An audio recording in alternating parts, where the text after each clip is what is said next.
Bonjour à tous, chers amis. Nous sommes aujourd'hui, semaine de Parashat Yitro. On a beaucoup d'amis tunisiens qui pensent que cette paracha leur appartient. Sauf que pas vraiment, c'est une paracha qui appartient à tout le peuple juif. Je ne dis pas ça parce que j'ai un Tunisien devant moi. Mais la paracha Yitro, c'est la paracha des 10 commandements. On verra demain un merveilleux cours quel est le but de répéter encore une fois les 10 commandements. Pourquoi c'est la seule chose que la Torah te répète 2 fois, pas une seule fois. Mais aujourd'hui, on est dans le chapitre de Tanya 48 qu'on va finir si Dieu veut, qui vient et qui nous explique est-ce que Dieu, on sait très bien que Dieu connaît tout, Dieu sait tout ce qui se passe avec chacun d'entre nous, mais la question elle est comment? Comment il sait tout ce qui se passe avec chacun d'entre nous? Comment il sait tout ce qui se passe avec chacun n'importe où, n'importe quand? Est-ce qu'il a des caméras cachées quelque part? Qu'est-ce que ça veut dire que Dieu il connaît tout? C'est ce qu'on va s'arrêter aujourd'hui. Puisqu'une des bases fondamentales de la Emouna, de la foi juive, c'est que Dieu il sait tout ce qui se passe. Alors, la question qu'on veut savoir, qu'est-ce que ça veut dire qu'il sait tout?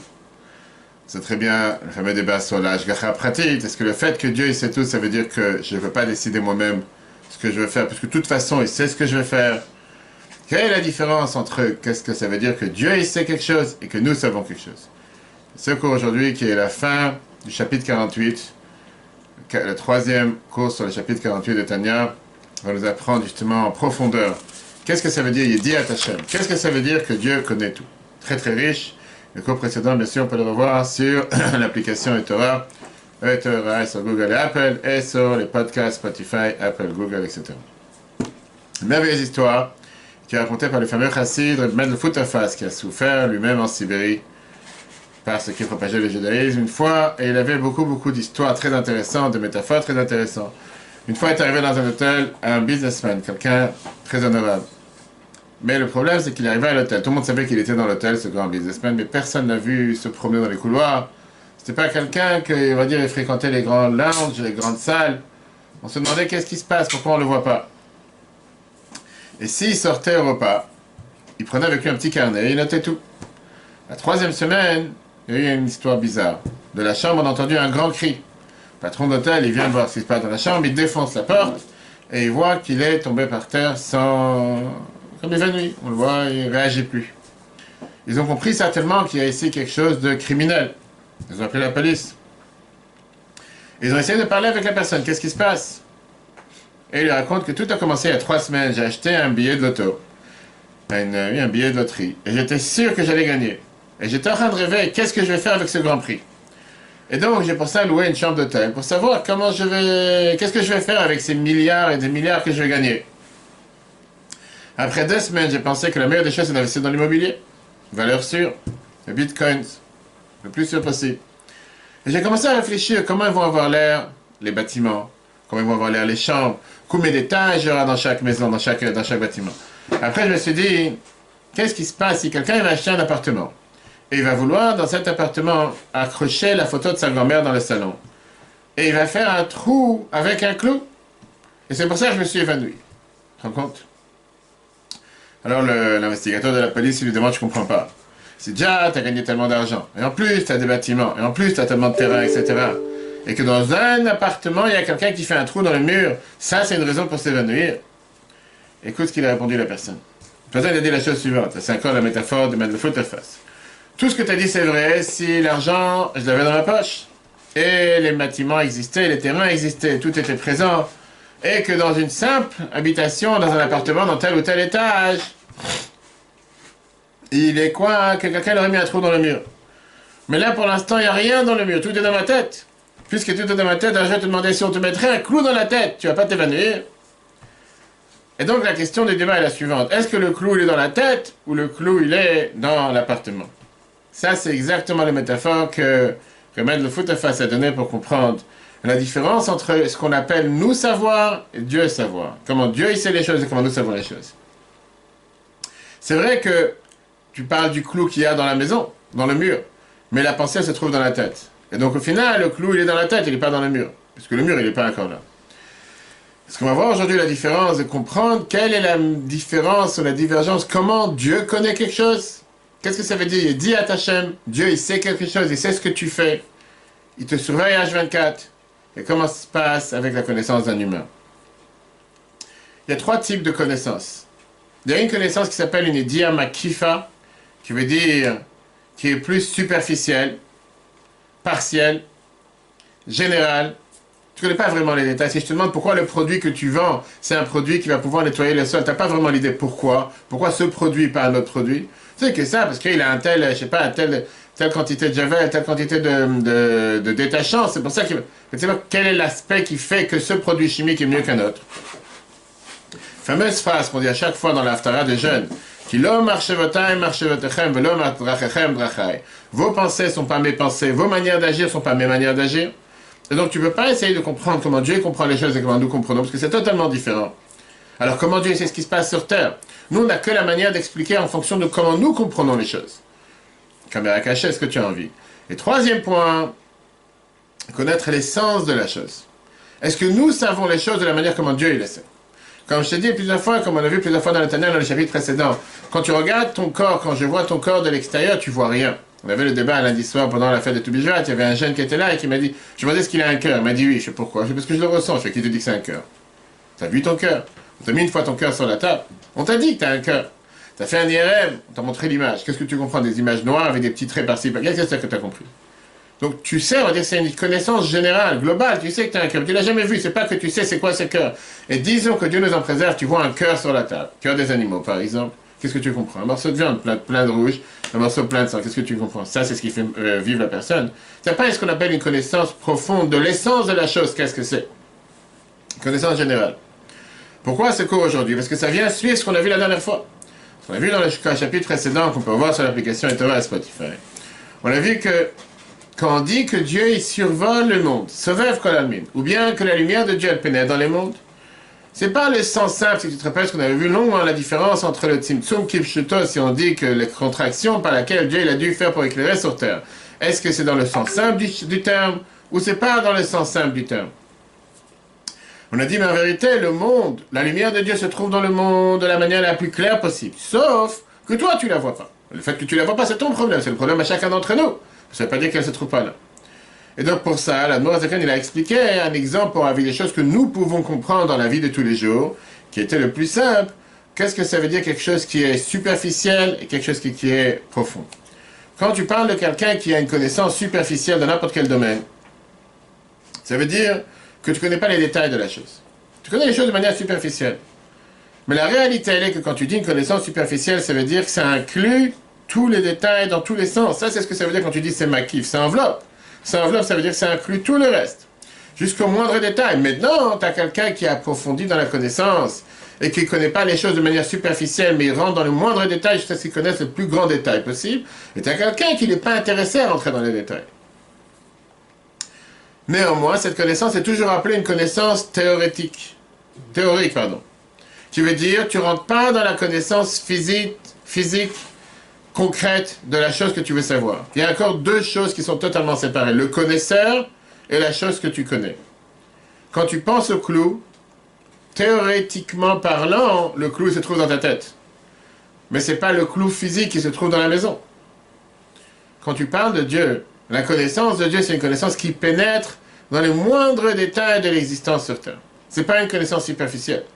C'est jusqu'au plus millimètre, le plus petit. Là-bas aussi se trouve cette connaissance de Dieu qu'on va tout de suite voir. Qu'est-ce que ça veut dire? On va tout de suite voir. Regardons le chiffre. Pour le carré, la serre pour pouvoir, plus qu'on prend proche à notre cerveau. D'abord, il commence avec une métaphore, un exemple. Comment Adam, comme un homme, je me dis que tu t'imagines, que tu essayes de t'imaginer dans ta connaissance, dans ta pensée. Et c'est d'avoir quelque chose, quelque chose que tu as vu ou que tu vas voir. Même si toute cette essence de cette chose, Gabo est ce qui assure cette chose, Vetocho est l'intérieur de cette chose, Vetortocho est l'intérieur de l'intérieur. Kulu Metsuya Bedato Machachato, tout est bien éclairci, tout est bien dessiné dans ta pensée, dans ta connaissance. Pourquoi? Vipne Shera Okulo, parce que tu l'as vu en entier. Oh Shero, et où tu es en train de le voir. Ine, néanmoins, Nikredato, sa pensée est appelée Makefet, qui survole, qui est superficielle à Davar Okulo de cette chose-là. Tu ne vois pas l'essence de la chose, tu vois la chose de manière superficielle. Va Davar et cette chose-là, Mukaf, elle est entourée, elle bedato, machashavto, elle est ce qui est rentré dans ton cerveau, dans ta connaissance. Rak she'eno mukav poel mamash. C'est pas tellement superficiel dans le sens propre du terme. Rak bedimion, c'est dans l'imagination. Marchevet Adam, la pensée de l'homme, vedato et sa connaissance. En deux mots, tu vois le bâtiment, tu vois le plan que tu es en train de faire sur papier, comment tu construis cette maison, tu vas déménager, où va être la cuisine. Tu t'imagines les choses. Est-ce que tu les vois réellement? Est-ce que tu vois clairement ce que tu vois pas réellement? Dans ta pensée, c'est ce qui se passe. Même si on le voit physiquement. C'est ce qu'il a dit, c'est ce qu'il a dit, que même quand tu les vois physiquement, c'est ce qu'il a dit, même si tu les as vus ou tu les vois, c'est superficiel par rapport à la chose. Tu vois pas l'intérieur de la chose. Tu vois pas ce qui se passe dans l'intérieur. Tu vois pas comment ces choses sont en train de vivre. Tu vois la colle qui va être utilisée dans le carrelage. Tu vois le ciment que tu mets. Mais est-ce que tu comprends réellement pourquoi ce ciment est colle et pas un autre ciment? On n'est pas arrivé à Dieu. Pour l'instant, on parle de nous. On n'est pas arrivé à Dieu.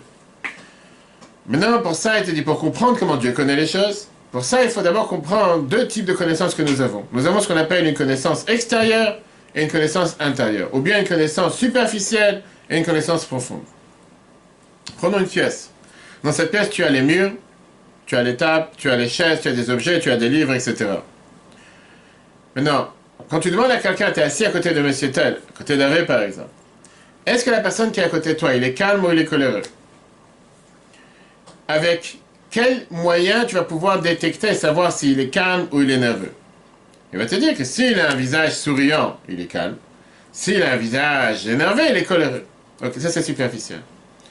Prends les gens qui font les tests du sommeil et qui vont dans les cliniques du test du sommeil et qui te disent comme quoi, par ça que tu mets cet appareil sur la main, sur le doigt, sur le cœur pendant 24 heures à différents endroits. Et tu dis, c'est incroyable, monsieur. Vous avez dormi toute la nuit, sans bouger. Et moi, je vous dis que toute la nuit, vous étiez le plus nerveux sur Terre. Mais tu rigoles ou pas? Non, je rigole pas, voilà les résultats. Comment est-ce possible que l'apparence, superficiellement, toi, t'as dit que la personne est très calme, alors que concrètement parlant, la personne est la plus nerveuse sur Terre? Ça veut dire que ta connaissance est une connaissance superficielle, extérieure, ou une connaissance profonde, interne, connaître l'essence de la personne. Et donc, ça dépend dans tellement de détails qu'on peut... On va essayer de rentrer, on va pas pouvoir voir tous les détails. Combien ton jugement, c'est un jugement faussé? Combien l'apparence, c'est une apparence faussée? Est-ce que le fait que tu vois ici les murs, les tables, bref, toutes les choses qui entourent la pièce, est-ce que ça veut dire que c'est une partie de toi? Est-ce qu'ils sont à l'intérieur de toi? La réponse, elle est bien sûr négative. Parce que tous les objets qu'il y a dans la chambre, ils étaient là avant que tu les vois. Ils ne dépendent pas de toi. Ils ne sont pas une partie de toi. On avait vu ça dans les chapitres précédents. Si tu te rappelles la différence avec la lumière et l'obscurité. La lumière n'a rien rajouté sur les objets. La seule chose, c'est qu'elle a dévoilé ce qui existait déjà. Mais les objets, ils étaient déjà présents. Le fait que tu es au courant, que tu as réalisé que sur la table, il y a des livres, il y a un ordinateur, il y a des affaires, c'est parce que tu as un de tes sens, la vue, l'entente, que tu es capable de l'ouïe, de voir, entendre, etc., qui a fait que tu reconnais. Mais encore une fois, ces choses-là et toi sont totalement différentes, tu n'es pas connecté avec ces choses-là. Ils peuvent disparaître, être présents, ça ne fait aucune différence, ça ne te fait aucune différence. Par contre, quand tu parles de qu'est-ce que tu connais de l'intérieur de toi, t'as froid, t'as chaud, t'as froid, t'as chaud, t'as mal quelque part, est-ce que ça veut dire que ton corps est une partie de toi-même? C'est toujours un plaisir d'entendre le Rabbi, comment le Rabbi parle sur ça. Comment le Rabbi il explique, encore cette semaine dans un discours de Toubijoat, il explique que le moyen, qu'en règle générale, quelqu'un en bonne santé ne ressent pas son corps. Et quand tu ressens ton corps, c'est qu'il y a quelque chose qui va pas. Tu ne ressens pas ton dos seulement quand tu as mal au dos. Pareil le reste. Là, la réponse, elle est totalement dans l'affirmative, positive. Le fait que tu sais ce qui se passe dans ton corps, c'est parce que ton corps est une partie de toi. Le fait que c'est une partie de toi, c'est pour ça que tu ressens ce qui se passe à l'intérieur de ton corps. En règle générale, tu n'as pas envie de voir ou d'entendre ce qui se passe dans ton corps. Tu préfères seulement ressentir. Contrairement à une connaissance extérieure ou superficielle, là, tu n'as pas envie de ressentir, tu préfères juste voir ou entendre. Et donc ça, c'est tout à fait la différence qu'il y a entre ce qu'on appelle une connaissance superficielle, connaissance extérieure, et une connaissance profonde, une connaissance intérieure. Connaissance extérieure, connaissance superficielle veut dire que toi et la chose que tu essaies de connaître sont deux choses totalement différentes. Vous n'êtes pas connectés. Et néanmoins, tu as utilisé différents moyens pour recevoir telle ou telle information. C'est comme un docteur, tu as un patient devant toi et tu dis, monsieur, vous avez tel et tel problème, il en a affaire. Il est affecté par quel problème que tu as. Il vient et te dit le diagnostic de l'appareil qui t'a donné, de l'holtère qui t'a donné. Et tu dis, voilà monsieur, vous avez tant d'apnée, vous avez tant de ci, vous avez fait tant de choses. Il a changé quelque chose dans son quotidien. Il n'a absolument rien à faire. Et il passe au suivant. Toi, c'est quelque chose qui fait partie de toi. Le fait que ça fait partie de toi, ça a un impact sur toi. Ça, c'est ce que ça veut dire une connaissance profonde, une connaissance interne. C'est pas une connaissance superficielle. Que toi et la chose sont une seule chose. Tu n'as pas besoin d'avoir une autre chose. Tu n'as pas besoin que quelqu'un vienne te convaincre que tu as mal. Tu as mal parce que tu le ressens. C'est l'intérieur de toi-même. De manière naturelle, tu ressens pourquoi. Parce que ça fait partie de toi-même. C'est pas que quelqu'un d'autre vient te le dire. Quelqu'un peut te dire, tu es positif. Tu dis, quel positif? De quoi tu parles? Tout va bien. Parce qu'il t'a fait un test. Il t'a posé, qu'est-ce que je te fasse? Ça, c'est pour la personne. Viens, le mot il te dit, une des bases fondamentales de la Emouna, c'est que Dieu, il sait tout ce qui se passe sur terre. Il sait tout ce que nous faisons à chaque moment, à chaque instant. On dit dans Jérémie, chapitre 11, verset 20, Bochen, Klayot, Valev. Il voit à l'intérieur des cœurs, des reins. Verchofes, Kol Chadrebatan, il cherche ce qui se passe à l'intérieur de nos entrailles. Ça, c'est dans Mishlei, Shlomo HaMelech. Qu'est-ce que ça veut dire que Dieu, il sait tout ce qui se passe à l'intérieur de nous? Dieu n'a pas d'yeux, il n'a pas d'oreilles, il n'a pas de corps, il n'a pas de dmoutagouf. Tout ça, c'est les premiers halakha de Rambam. Il n'a pas de forme du corps. Alors oui, c'est vrai que dans la Torah, on n'arrête pas d'expliquer qu'il a un doigt, qu'il a la main de Dieu. Bref, la Torah te dit, Dibra Torah, que la Shem Adam, la Torah, elle parle comme les humains. Mais non, Dieu n'a pas de sensors qui sont là, qui te détectent tes mouvements. Il n'a pas de caméra cachée. Pourquoi? Parce que le monde, c'est une partie de Dieu. Le monde se maintient seulement grâce à Dieu. C'est la parole de Dieu qui fait tenir le monde. Et donc, puisque c'est la parole de Dieu qui fait tenir le monde, il sait ce qui se passe à l'intérieur du monde, de la même manière que chacun d'entre nous sait ce qui se passe à l'intérieur de son corps. Parlons le contraire. Qu'est-ce qui serait passé si Dieu nous en préserve l'homme? Dieu n'aurait pas su ce qui se passe à quelqu'un d'entre nous. La réponse, elle est simple. D'après la Torah, cette personne n'aurait pas existé. Puisque chaque chose qui existe sur terre se maintient et existe parce que Dieu sait ce qui se passe. Veine, Hachem Nitzavalav, Dieu se maintient devant toi, Dieu il est debout sur toi. Et Dieu, il sait ce qui se passe avec chaque chose qu'il a créée dans son monde à chaque instant. Si Dieu n'aurait pas su ce qui se passe avec une personne, automatiquement cette chose n'aurait pas existé. Contrairement à l'adage philosophique qui te dit « je pense, donc j'existe ». Là, avec Dieu, c'est le contraire. Dieu sait, et donc la chose existe. Alors, encore une fois, puisque nous sommes matériels, et puisqu'on n'arrive pas à comprendre comment est-ce possible une chose pareille, que toute notre existence dépend de la connaissance de Dieu, mais on peut comprendre ça par rapport avec la métaphore d'un rêve. Quand quelqu'un... Est-ce que le fait de dire « je sens mon dos quand j'ai mal, donc il existe », comme notre Neshama, c'est une partie d'Hachem, elle n'existe quand tu fais ce que Dieu demande. On va voir ça après. Mais quand même, c'est une erreur de dire que tu ressens ton dos, pour ça il existe. Parce que j'allais te dire, heureusement qu'il existe même quand tu ne le ressens pas. Regardons l'exemple avec un rêve. Quelqu'un, il rêve qu'il est sur un cheval, ils sont en train de voyager, ils sont en train de courir très très vite et fait plusieurs choses. Qu'est-ce qui se passe si tu arrêtes de penser à ce cheval? Tu arrêtes de penser à cette course. Ça n'a plus existé. La preuve, c'est que tu ouvres tes yeux, le cheval il a disparu. Où est ce cheval que tu étais dessus il y a 2 minutes? C'était un rêve. Puisque c'est un rêve, il n'existe plus. Ça veut dire que toute l'existence du cheval, du coursier qui était dessus, de la personne, le carrossier, celui qui était sur le cheval, vient du fait que tu as rêvé dessus. Le moment où tu arrêtes de rêver, automatiquement, ça n'existe plus. Chez nous, c'est de l'imagination. Chez Dieu, c'est de l'existence réelle, qui veut dire toute notre existence vient parce que Dieu connaît et sait ce qui se passe avec chacun d'entre nous à chaque instant. Et si un instant Dieu s'arrête de penser à nous, si un instant il s'arrête de penser à telle ou telle chose, on dit dans la Torah, Kachalam Yaouf, ça va voler comme un rêve, ça va partir en éclats, c'est ce que Romain te dit. Dans les lois de la base de la Torah, la connaissance de Dieu. C'est-à-dire que le fait même que Dieu il sait ce qui se passe avec chacun d'entre nous, c'est ça qui fait qu'on existe et qu'on est présent sur Terre. Encore une fois, ça c'est des différents mondes, mais au final, chaque chose, on dit ça tous les jours dans la prière, qui renouvelle chaque chose à chaque instant. Viens, la Morazakane continue maintenant dans le deuxième paragraphe, et il te dit, qu'est-ce que ça veut dire que cette connaissance profonde de Dieu sur l'humanité tout entière, sur l'existence tout entière, existe, c'est parce que c'est la vitalité de chaque chose. De la même manière que la connaissance que Dieu a sur la planète Terre pénètre dans chaque détail qu'il y a sur la planète Terre, parce que c'est la source de vie de notre planète. Néanmoins, il faut savoir que pour que le monde soit limité, Dieu il a dû faire ce qu'on appelle beaucoup de contractions, beaucoup de tzimtzumim, comme on a vu dans les cours précédents. Et c'est pour ça que dans ce monde, il y a seulement le minéral, le végétal, que eux-mêmes sont limités par rapport à l'animal et à l'être humain. Parce que quand tu mets les deux contre deux, Les deux sont forcément attachés à la Torah. On a vu ça dans le cours de Toubishvat. On peut revoir sur l'application, soit le cours de dimanche soir et de lundi soir. Comme quoi, la grande différence entre l'humain et le végétal et le minéral, c'est qu'on n'est pas attaché à la source de vie. La preuve est que dès qu'un enfant il est né, ou dès qu'un bébé animal est né, il se détache de sa source de vie. Parfois, il peut même se renier à sa source de vie. Alors que le minéral et le végétal, tu ne peux pas être détaché de leur source de vie. Et pareil, par rapport aux anges.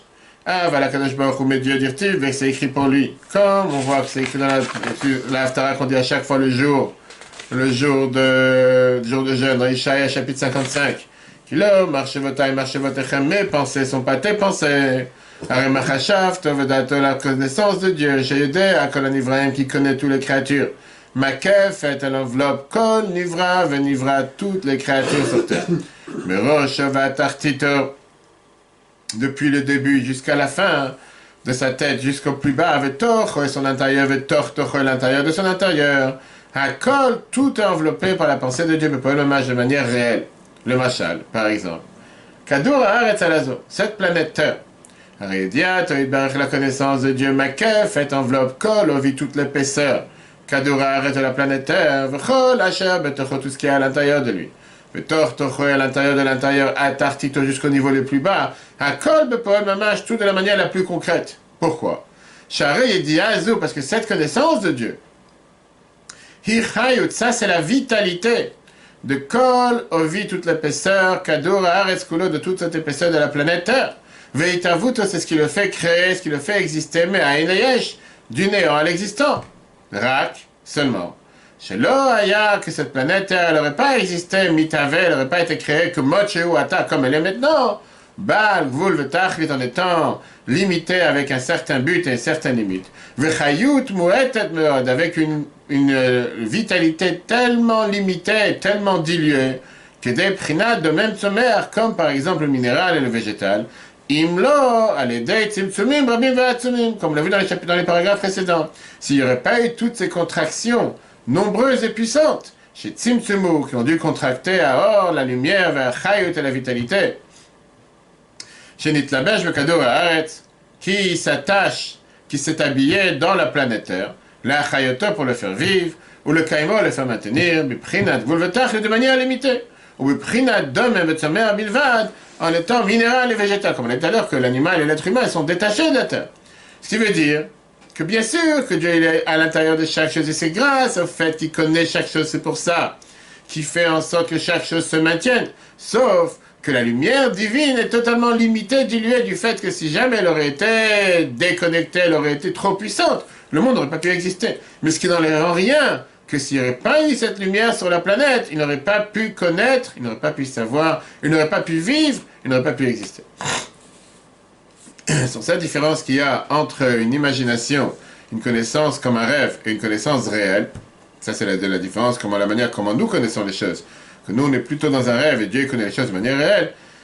Je fais mes histoires que le Rabbi l'a racontées plusieurs fois. Il y avait une fois quelqu'un qui est parti voir le Maguide de Mezrich, qui était l'élève du Baal Shem Tov, qui était un de ses grands amis, Tamid Chacham, avant qu'il s'est rapproché de Baal Shem Tov. Et on lui a dit qu'il doit attendre jusqu'à ce que le Maguide termine cette fila, termine cette prière. Après de nombreuses heures, le Maguide de Mezrich a terminé la fila, la prière. Alors son ami lui a dit, je comprends pas. Moi aussi je prie avec les kavanot du Harizal. Moi aussi je prie avec les intentions que la Harizal a écrit. Et néanmoins je prends pas tellement de temps pour prier. Pourquoi tu prends tellement de temps pour prier? Qu'est-ce que tu es en train de faire? C'est qui pour aujourd'hui? Tu vois, une demi-heure, c'est facile. Le Maguide lui a dit, c'est quoi ton travail? Dans quoi tu travailles? C'est pas vu depuis longtemps.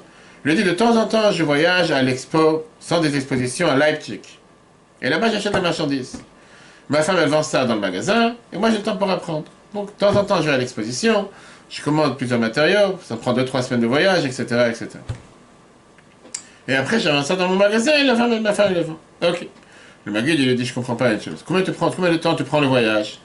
Ça prend quelques semaines. En attendant, tu perds le temps d'étude de Torah. C'est pas mieux que tu sois assis chez toi à la maison. Et dans ton imagination, tu fais le plan. Là, maintenant, je suis en train de prendre le train. Là, je suis en train de voyager. Là, je suis en train de mettre devant l'exposition. Là, je suis en train d'acheter la marchandise. Là, je ramène la marchandise à la maison. Et comme ça, tu vas gagner tout ce temps que tu perds avec ce voyage et cet investissement et cette fatigue. Et à la place, tu vas prendre la Torah et de perdre ton temps pendant ces 3 semaines de voyage, tu n'es pas en train d'apprendre. L'ami du Maguide de Mezrich, tu l'as dit, Reb Ber, il s'appelait Ber, Dov Ber. Il a dit, je ne savais pas que tu étais un si grand batlan, un si grand ignorant. Tu peux penser ce que tu veux dans ta tête, mais la marchandise, je ne l'aurai pas si je ne suis pas à Leipzig. Il faut que j'arrive dans l'exposition pour pouvoir avoir la marchandise. Je peux rêver faire tout ce que tu viens de dire. Mais tachlis, comme on dit, si je ne suis pas en face, en train d'acheter et ramener la marchandise, je ne l'aurai pas avec moi. Le Maguide lui dit, ça c'est exactement la même chose. Tu peux penser à ce que tu veux. Tu peux avoir toutes les kavanahs du Harizal que tu as envie dans la prière. Mais pour pouvoir obtenir le concret des choses, il faut être présent. Et être présent, pour ça, il faut prier lentement, prendre son temps. Ça prend énormément de temps. Je ne vais pas le faire en pensant aux choses. En deux mots, on a bien raconté cette histoire pour montrer quelle est la différence entre être à l'intérieur de ce que tu fais et être de manière superficielle. On a, nous, de prier. Moi, j'ai pris quelques heures, le Maguide de Mazret, tu le dis, parce que j'étais présent dans chaque étape du voyage. Toi, tu as prié de manière superficielle. Pas en train de critiquer, on va dire c'est une manière différente de faire les choses. C'est tout. Donc, d'un côté, on vient de voir que Dieu, il est présent à l'intérieur de chaque détail. Il est présent sur les moindres choses que nous sommes en train de faire. Et que tu veuilles ou pas, s'il n'aurait pas été présent, le monde n'aurait pas existé. Puisque c'est le Dvar Hashem, la parole de Dieu, qui le fait vivre. Maintenant, si Dieu il est vraiment présent, comme on l'a dit tout à l'heure, est-ce que moi je suis au courant de ça? Est-ce que moi je suis au courant ou je ne suis pas au courant? Est-ce que moi je peux ou je ne peux pas le savoir? Ou bien, quand il y a on appelle ça, comme tu as un sensor qui est dans la pièce, quand tu parles, tu as une lumière rouge qui bouge. Il a pris la photo. Mais parfois tu ne le vois pas, parfois il est caché, parfois il est derrière un mur. Est-ce que je suis au courant que Dieu sait ou pas? Tu veux dire que j'en ai à faire, mais tu vois que c'est une grande différence, comme j'ai dit tout à l'heure. Le fait que tu ne ressens pas ton dos, c'est pas que tu as un problème, c'est que c'est normal. Tu n'es pas censé sentir ton dos. Tu sens ton dos quand quelqu'un vient par derrière et dit « Ah, comment ça va, tu peux vite te donner une claque, comme s'il te fait bouger jusqu'à 10 km. » Mais la question, elle est, le fait de ne pas le savoir, ça veut dire que tu n'as pas de dos. Si quelqu'un pense comme ça, il a un problème. Le fait que tu ne ressens pas ton cœur, heureusement qu'on ne ressent pas notre cœur chaque jour. Parce que si tu ressens ton cœur, ça veut dire qu'il bat trop vite, il y a quelque chose qui ne va pas. Mais le fait de ne pas le ressentir ne veut pas dire qu'il n'est pas là. Tu ne le ressens pas parce que tu n'as pas besoin de le ressentir, mais ce n'est pas parce que tu ne ressens pas qu'il n'est pas là. Donc ça ne marche pas à deux sens. Dieu, il sait ce qui se passe avec chacun d'entre nous, mais nous, on ne sait pas. C'est ce qu'on appelle dans le jargon de la Torah, de la Kabbale, que Dieu, il est roev et non iré. Il voit, mais il n'est pas vu.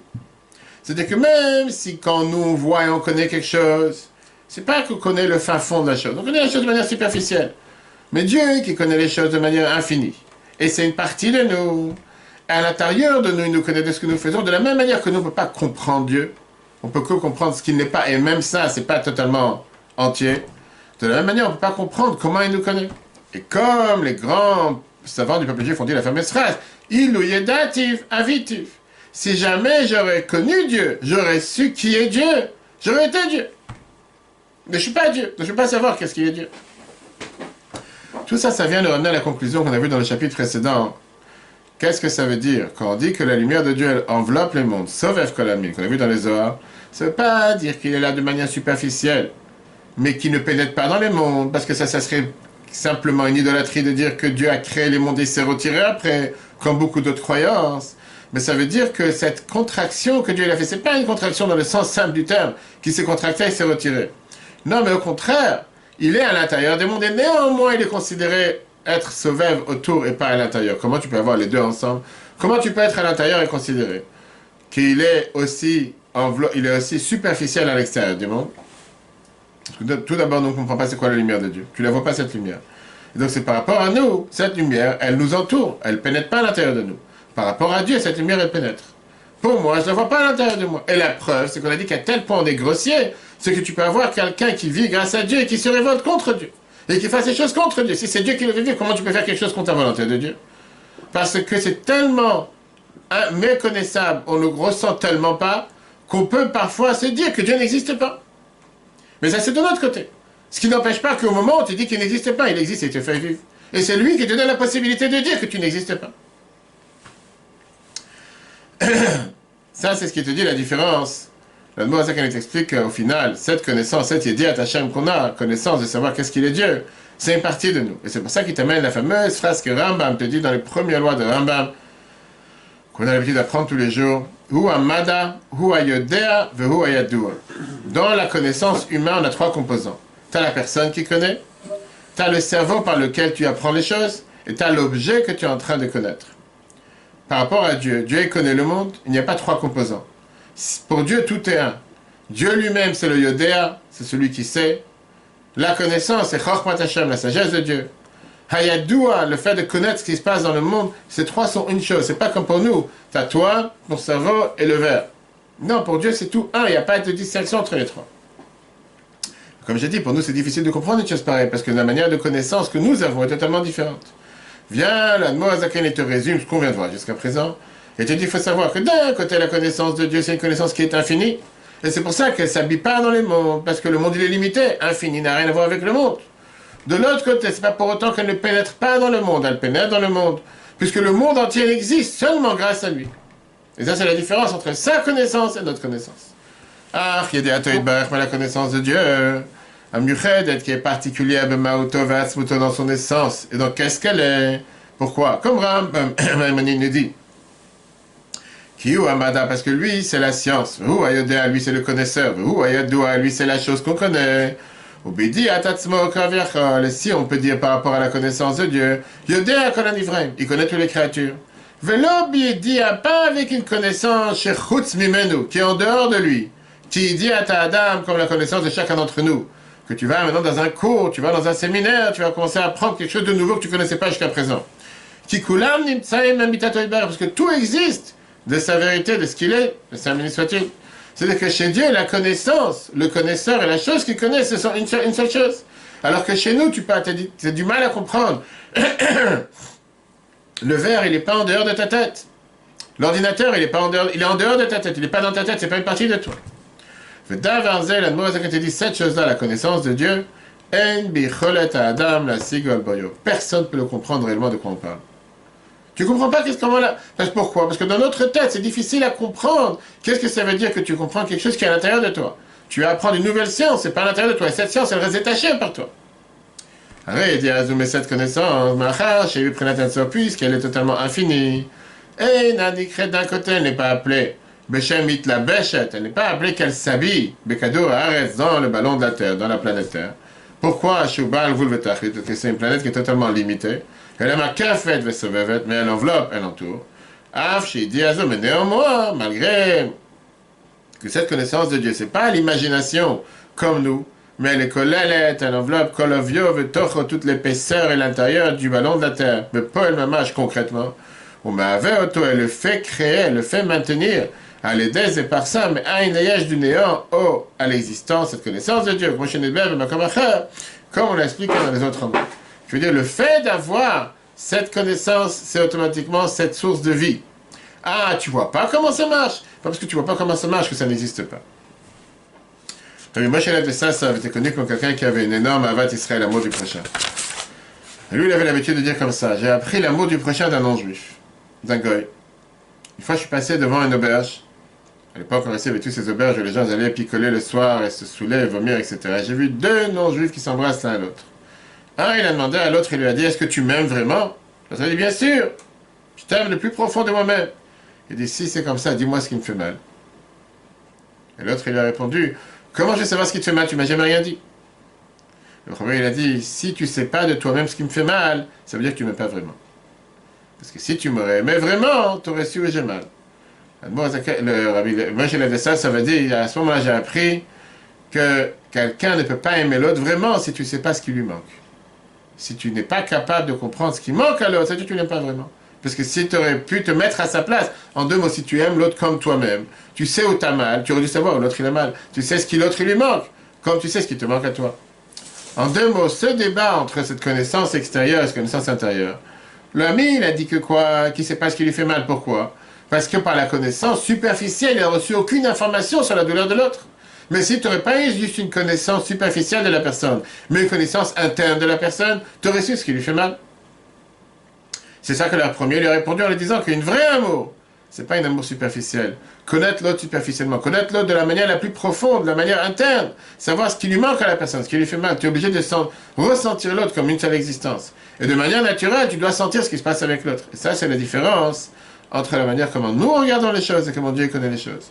Nous, on connaît les choses de manière superficielle. Tu peux être le plus grand génie sur Terre, le plus grand formateur sur Terre, le plus grand professeur sur Terre. Tu n'as aucune connaissance des choses telles qu'ils sont dans le plus profond d'eux-mêmes. Dieu, par ça, qui fait vivre les choses, il connaît les choses dans le plus profond des choses, à tel point que s'il n'aurait pas connu ces choses-là, dans le plus profond, comme il a dit, dans l'intérieur de l'intérieur, les choses n'auraient pas existé. Vient dans la Haga, qui est le rajout que l'Admor Zaken rajoute dans ce chapitre 48. Et il explique une des choses fondamentales qu'on a déjà vu dans le chapitre 2, qu'on peut revoir tout au début, il y a 6 ans dans l'application et Torah. Puisque le Rambam, Maïmonide te dit que Dieu, il est ou Amada, ou Ayodea, ou Ayadua. Le Rambam, Maïmonide te dit que Dieu, il est la science, il est le connaisseur, il est la chose qu'on connaît. Sur ça, le Maharal de Prague, il n'a pas été d'accord. Le Maharal de Prague, il a dit, comment tu peux limiter Dieu dans une certaine limite? Que ça même, ça s'appelle le limiter. Quand tu dis que Dieu, il connaît et il comprend, par ça, tu limites la connaissance dans certaines barrières, certaines limites. Par exemple, tu as train de dire que Dieu, il est cérébral, il n'est pas sentimental. La vérité, elle est que Dieu, il est Ensof. Si tu dis qu'il est Ensof, il est infini, automatiquement, tu ne peux pas le délimiter dans quoi que ce soit. Et tu ne peux pas dire que c'est un Chacham, il est Yodéa. Tous ces termes, c'est des termes qui viennent définir. Il est ça, mais pas ça. Puis là, Admor Zaken te dit, en vérité, les deux ont raison. Les deux sont vrais. Quand tu parles de la lumière de Dieu, comment Dieu il est en tant que sa lumière, avant la première contraction qu'on a vue dans le début du chapitre 48, tu parles de Or and Sof dans le sens le plus simple. C'était le mamar de Mathilde Gagné qu'on a pris cette année pour Yudvat, qu'on peut revoir aussi sur l'application. Tu ne peux pas définir, c'est une lumière infinie. Tu ne peux pas dire ni qu'il est chacham, ni qu'il est intelligent, ni que c'est un mévin, ni que c'est un connaisseur, ni que c'est un chasdan qui fait de la bonté. Pourquoi? Parce que tout ce que tu vas pouvoir dire, c'est une définition qui n'est pas juste. Tu vas essayer de les limiter. De l'autre côté, toi-même, chacun d'entre nous, dans la prière tous les jours, tu es en train de limiter avec les plus grandes limites. Akel, Agadol, Agibor, Ve'anora. Qu'est-ce que tu es en train de dire là? Quand tu dis qu'il est Gadol, ça veut dire quoi? Qu'il est grand, il n'est pas petit. Quand tu dis qu'il est Anora, ça veut dire quoi? Ça veut dire quoi? Qu'il est redoutable, c'est qu'il n'est pas sympa. Quand tu dis que c'est un Verachaman ou Chanoun Verachum, qu'il est miséricordieux, ça veut dire qu'il n'est pas coléreux.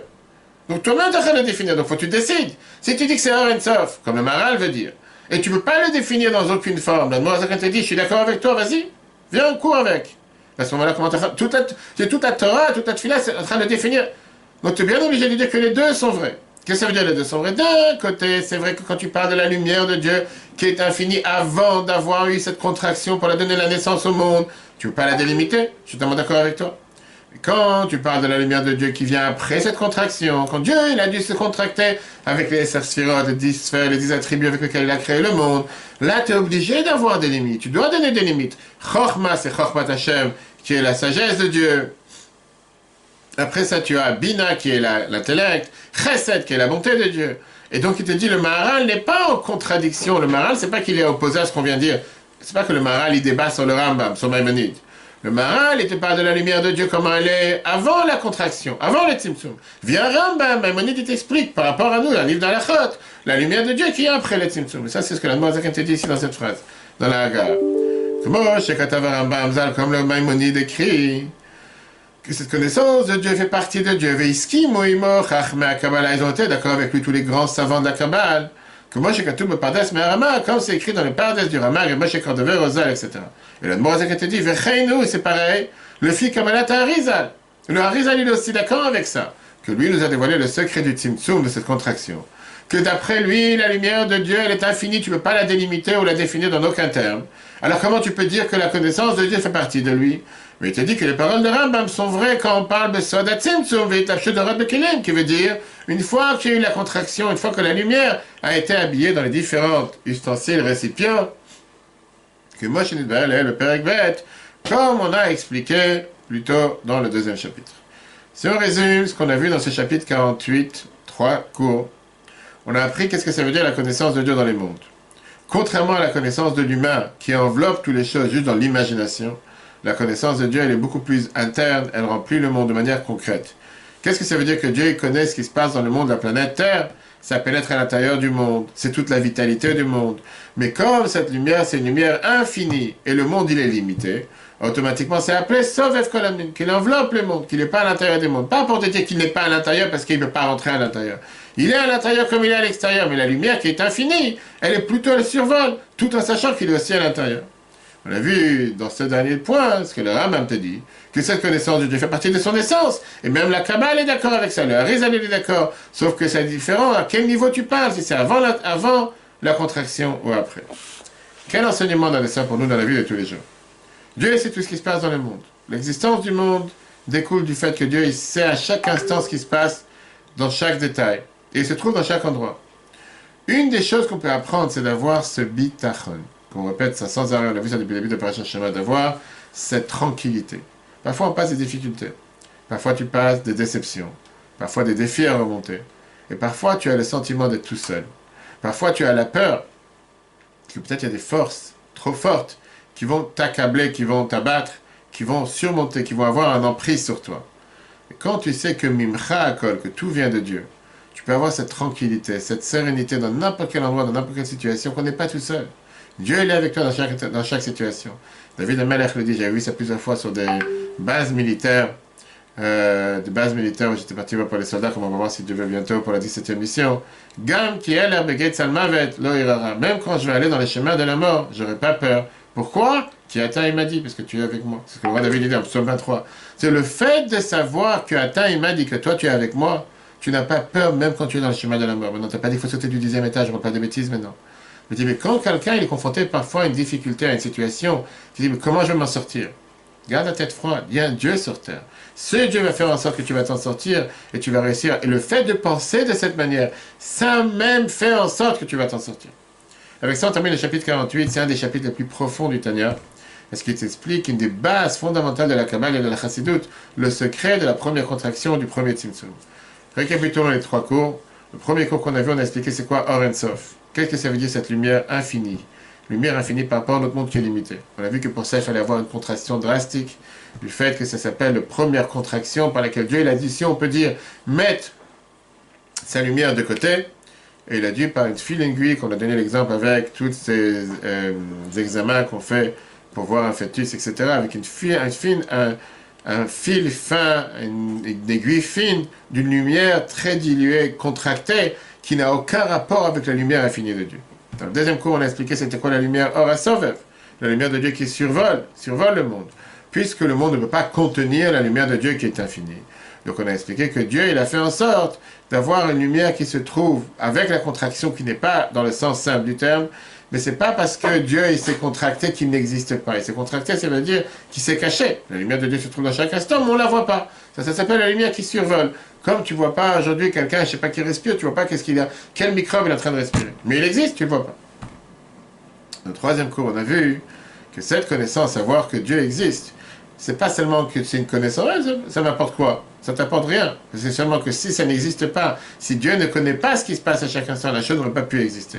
On a compris que puisque cette connaissance de Dieu fait vivre chaque monde, d'un côté on n'est pas capable de comprendre parce que pour nous il y a ce que moi je sais, il y a mon cerveau et il y a la chose que je suis en train d'apprendre. Pour Dieu tu ne peux pas définir ces trois, c'est comme on a vu dans Rambam, lui il est le connaisseur, il est la science, il est la personne. Néanmoins, savoir cette chose nous donne cette tranquillité, de cette sérénité de se dire que puisque le monde est contrôlé à chaque instant par Dieu, et au final les choses se passent de la même meilleure manière parce que c'est ce qu'il veut, il veut que ce monde existe, automatiquement, il n'y a pas besoin de se soucier, il n'y a pas besoin de se faire du mauvais sang, il n'y a pas besoin de se stresser, il n'y a pas besoin de paniquer, puisqu'on est dans les mains de Dieu. Autant, comme on dit, l'Israël va avec le courant. Dieu qui t'amène où il faut qu'il t'amène. Dieu fera ce qui est le meilleur pour toi. Prie, et la Emouna, agis, et le reste, c'est dans ses mains. Prochain chapitre.